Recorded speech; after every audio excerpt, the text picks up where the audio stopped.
You don't need a massive crew to run a carrier. You don't need a Hercules to move heavy industrial gear while you're out on a mission or just having a Sunday drive. For those of us with busy lives, we just want something quick and easy in the hangar and easy to load up so that we can get on with it. Today I'm taking the C1 Spirit to Pyro and to Bloom. I'm stuffing it with 4 land vehicles, 2 miners, so I'm taking the Atlas GEO and the GREYCAT ROC to find out which is the best when we've got limited time for gem mining. I'm also going to take my Mariah Pulse for a rip round the surface. I'm also going to take the Lovestruck Hoverquad. Both of these vehicles I got as referral awards. Thank you for that. So let's get over to the beautiful Bloom on Pyro. So I'm going to take the Crusader C1 Spirit. It's not the biggest ship in the verse, but for me as a solo pilot, it's pretty important. It's got huge cargo space at the back, which I can fit in. First of all, the GREYCAT ROC. So this is the land mining vehicle, which has been bugged. So it'll be interesting to see whether or not that's been fixed. We'll take a look at that when I arrive at Bloom. So reversing in, no problem at all, lots of space to get the ROC in. Next I'm going to put the Mariah Pulse next to that. So this is one of the rewards I got for referrals. So that's got in nicely. The next is the quad, Hoverquad, which I can get in front of the ROC. And then lastly I'm going to pick up the Atlas GEO, which is one of my favourite things to use. It's really great.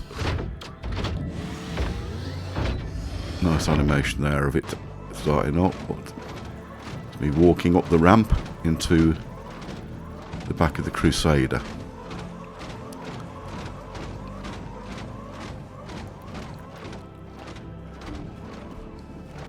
Affirmative, Commander. And there we are, all 4 vehicles in the back of the Crusader. So I'll pick this ramp up and go to the pilot seat, and let's get over to the gateway.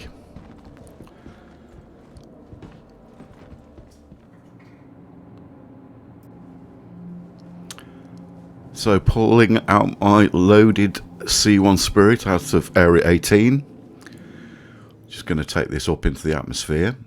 I'm going to leave some nice shots in. May I speak freely? There we go. It's normally dark when I come here, but on this occasion it's daytime. So some pretty nice shots there of the Spirit. Very sleek design. So I'm going to open up my map in a second and quantum travel over to the Pyro gateway at Stanton, which will allow me to jump through the wormhole to Pyro. So I'm going to leave that in. I've not recorded a jump before, and if people haven't done that before, if you haven't jumped, it's not as difficult as you imagine. It's pretty full on, so it gets the heartbeat beating for certain, but if you can fly, you can definitely fly through a wormhole. And if you don't make it, you just get thrown out, and it's not brilliant actually being thrown out, because you could be in the middle of absolutely anywhere. But you approach the gateway like this, trying not to have the speed too excessive, and then we'll get an indication that it's opening, and tuning, and then we're all set to go in, and it pulls us in. Very pretty graphics, and I try to sort of follow those guiding shooting stars, if you like. So I'm just feathering my joysticks so that I rotate and go up and down, sometimes side to side, but very, very small movements really, nothing major. And yeah, enjoy it now. Yeah, I must admit the first few times I did it I was quite anxious, but I've done it now a few times, and just enjoy the ride basically. Let's hope there's no pirates the other side, which can happen. You can get shot immediately as soon as you come through the wormhole, which would be very annoying considering I've got all this gear on board. Fingers crossed.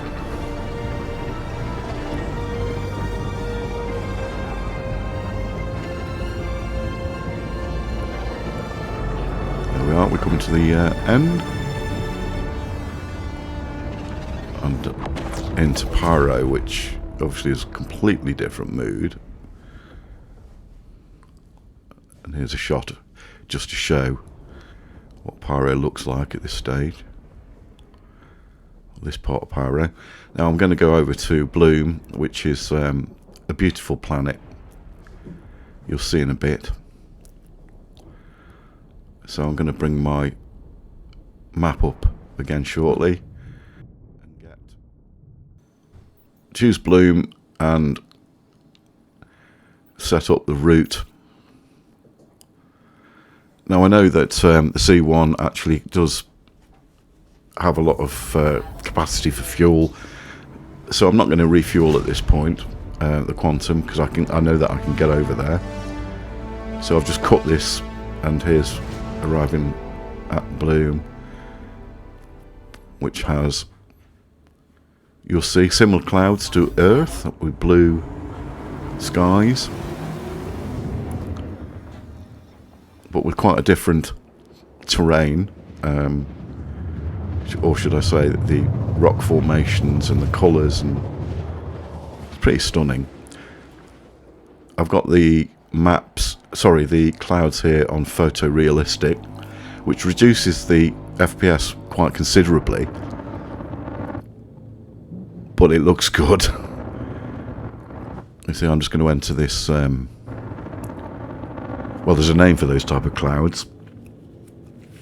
I'll probably find it and then stick it on the text overlay.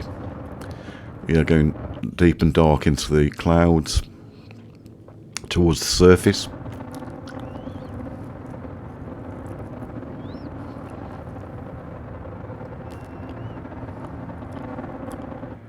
Yeah, it's great, isn't it?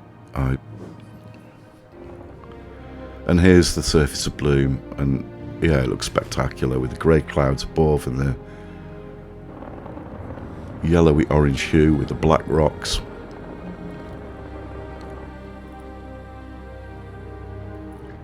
Through these rain clouds.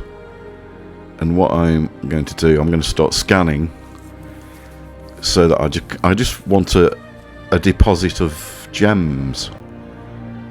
I'm not bothered what they are at this point. I just want to just demonstrate the difference between the rock, the Atlas ROC vehicle, sorry, the GREYCAT ROC vehicle, and the Atlas GEO exoskeleton if you like. I think it's probably is. So yeah, there's some gems which I've identified. So I need to find a nice flat place to put this down, so that I know that the rear door of the ship will open nice and flat against the surface, so that I can easily get the vehicles out. So this looks pretty flat, so I'm going to Deploying landing gear. bring the C1 down onto the surface.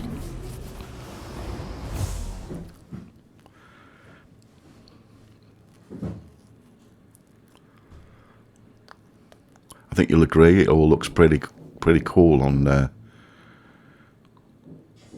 Bloom in Pyro.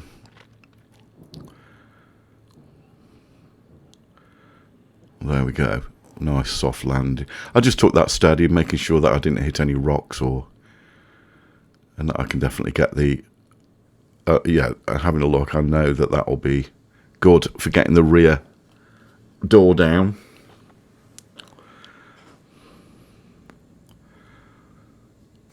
So come out the back, open up the back.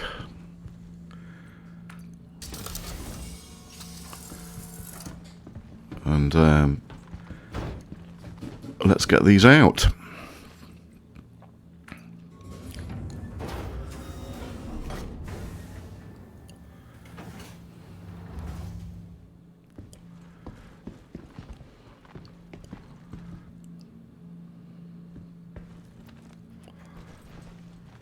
So again, entering the Atlas Geo.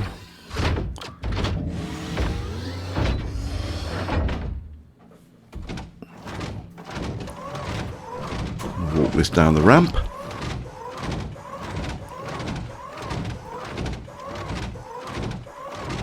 And straight away, I can still see where the gems are.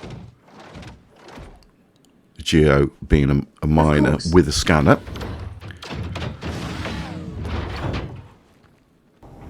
So now I'm bringing out the rock, GREYCAT ROC,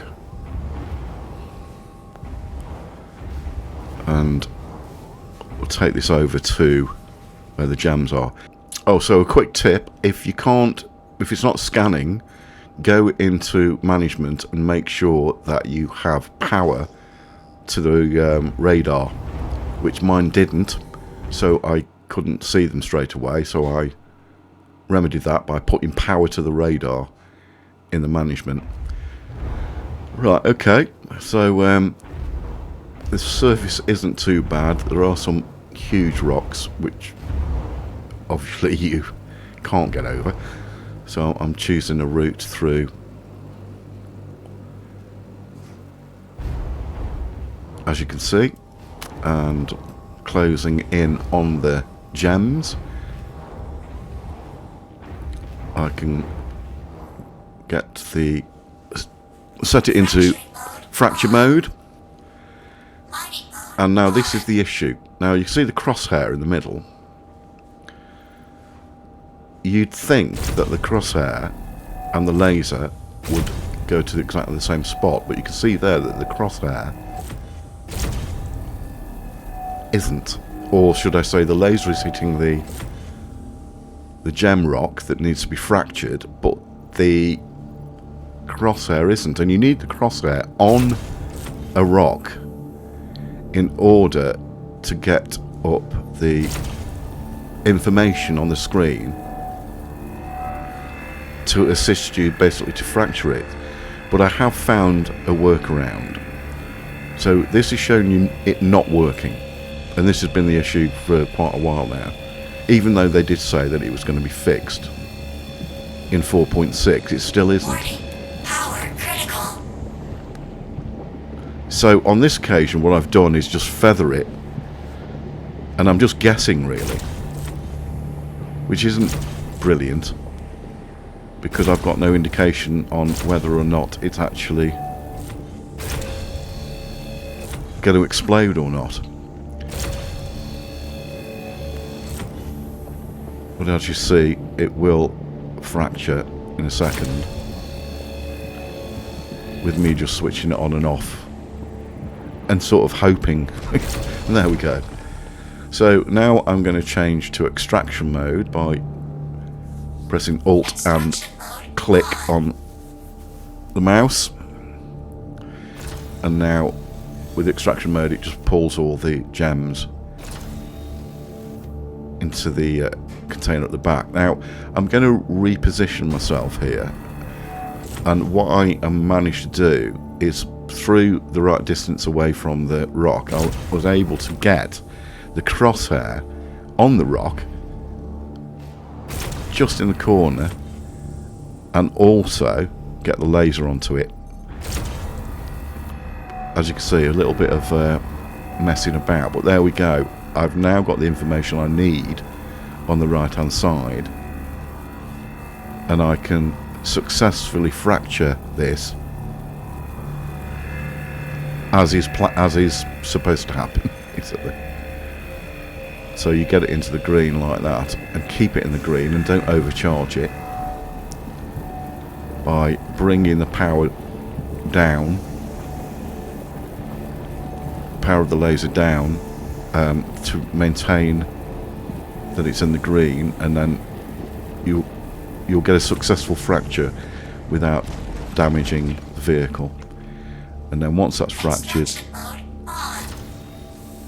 extract directly straight into the containers in the back of the rock. Now this doesn't hold a great deal, but I'm not going to fill this up on this occasion, because I just want to do a direct comparison using the Atlas Geo to see which one's quickest. Well, I've got an idea already which one's going to be quickest, based on what is required here to make this work properly. But there's a trade-off.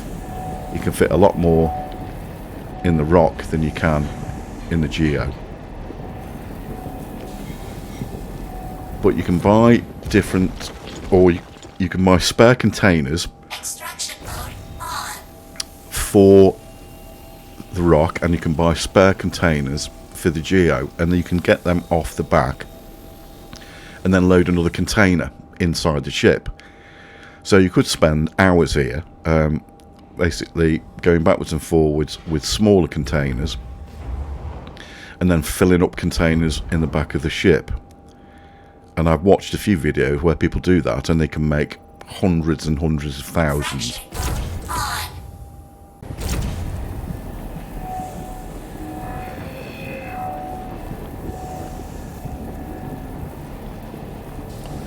Okay, so I've been here now for about 15-20 minutes.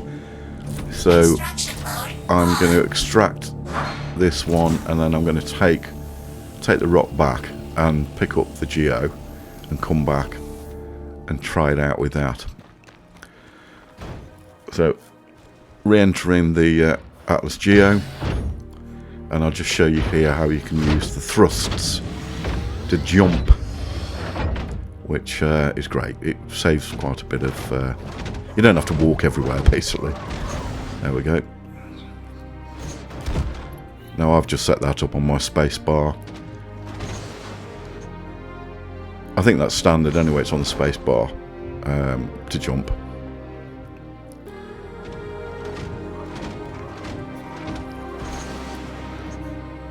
So yeah, you've got these rocket thrusters which allow you to jump up.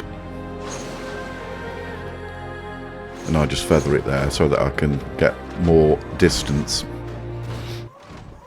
Okay, so closing in on the gems.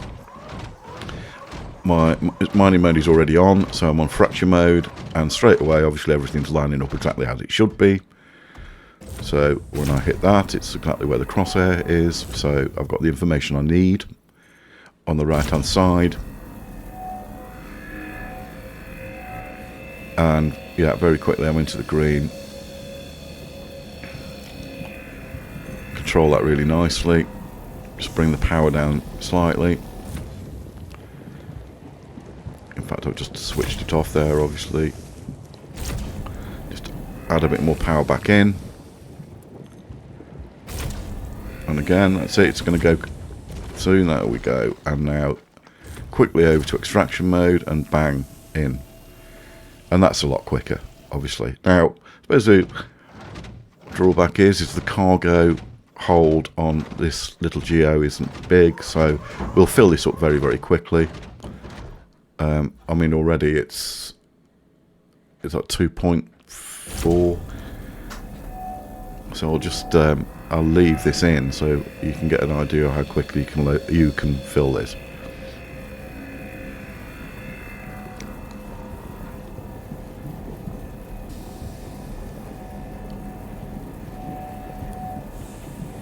But this is definitely a very satisfying way of doing this.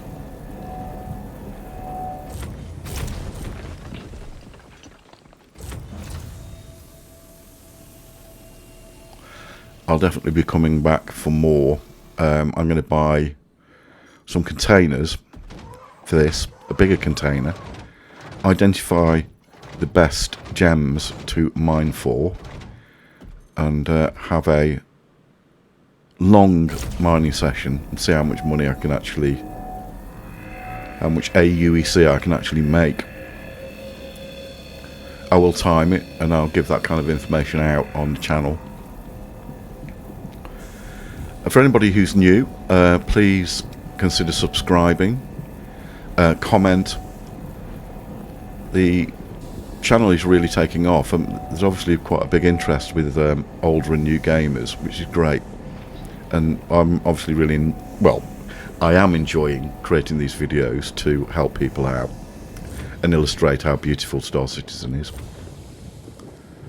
There's plenty of other videos on my channel which give you more information about controls and different loops, mining, salvage, different ships that I've bought, a bit of background about my controllers, as I've said, my computer spec. I did a video recently on the referral rewards that I've achieved. Some people have used my referral code, which gives, if you're signing up to Greybeard, I'll say that again, if you're signing up to play Star Citizen for the first time, if you use my code, you get 50,000 extra AUEC when you start the game, and I get a referral reward, which is something not monetary. It's something like a figurine or a model. I did get the what I call the motorbike and the Hoverquad as rewards, which is great. Right, I think we're just about to get this full, so I've left this in real time so you can see how quickly you can do this and get this filled. So yeah, there we go. It's now showing full. So I will return to the ship. Now what I could do is get out the back, take the container out, put it into another container. But this is just a demonstration, so I'm just showing you the difference between the two different ways that you can land gem mine,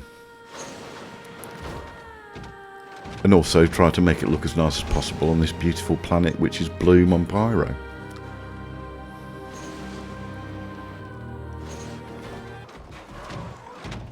Okay, so before we leave, I'm just going to put that back in the ship, and then I'm going to just take out a couple of vehicles for a spin. So this is the Hoverquad with the Love Struck paint. So as you can see, it's very, very rapid. Now, I've made a couple of mistakes here because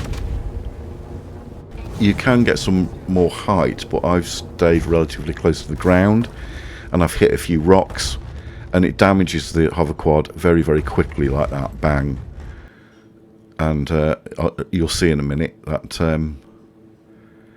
I've damaged that quite considerably. What I didn't realise is that you can actually use the same way to control a ship in terms of taking it up and down that you can with a hoverquad. So I should have had more height. And there we are. It's a bit of a mess, really, isn't it? So I'll just take the bike out, which is on its side at the moment. For some reason, that's probably a bug, but it does come back. It does come back level, and there we are. That's me now rushing across the surface on the Mirai Pulse. Thanks, ladies and gentlemen. I hope that you've enjoyed this video. I certainly enjoyed making it, and I am always blown away by how many people comment and enjoy the content which I create. Long may it continue. And please like and subscribe if you haven't already. Until next time, thank you very much for watching, and goodbye for now.